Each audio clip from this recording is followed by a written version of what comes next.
Well, I think this condemnation will not bring the people who were killed back. They are innocent people. They were trying to help the Palestinians. So we need more than condemnation. We need to do two things. I think we have to break the siege on Gaza, and this will show the will of the international community to make an end for this crime against the Palestinians. And the second point, the Israelis have to be questioned why they have done this with those activists, with those MPs, with those NGOs who were trying to help the Palestinians. This action from Israel is not supposed to be accepted or just only condemned. The condemnation is a step forward, but it's not enough yet. Well, the Israelis say they will stop the siege of Gaza if your people stop firing rockets into Israel. Well, as every time, the Israelis are lying. There was no rockets in the last 12 months, but the Israelis are still blocking the borders.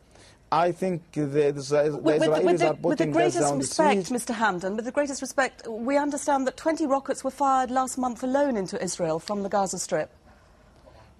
Well, I have to say that the Israelis are trying to do something to show that there is rockets. Everyone knows that the Israelis were lying, and those rockets hit some Palestinian houses, not Israeli settlements. Anyway, I have to say clearly, there is a siege on Gaza because of the political situation. Israel did not like the results of the elections in Palestine, so they decide to block Gaza against Hamas. They decide to block also Ramallah when Hamas was in the National Unity Government. We have to talk about a political solution. Israel must decide, or either by a will or under the pressure, to open the blockade.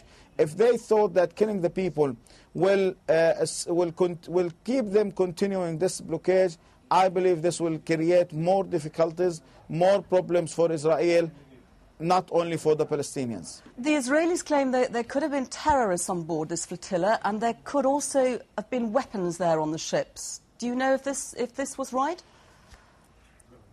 Well, I have to say clearly, we were not part of this campaign. We were trying to receive them. We hope that this may change the political climate. It may convince Israel that the people all over the world are trying to break down the siege. The Israelis are talking about weapons on those ships.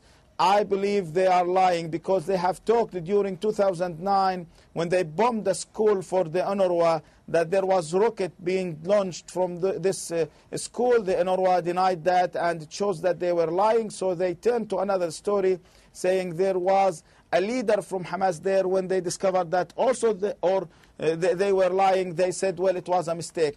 I think after the death of those people, the Israeli may come easily, smoothly, and they will say, well, we are sorry for killing those people, it was a mistake.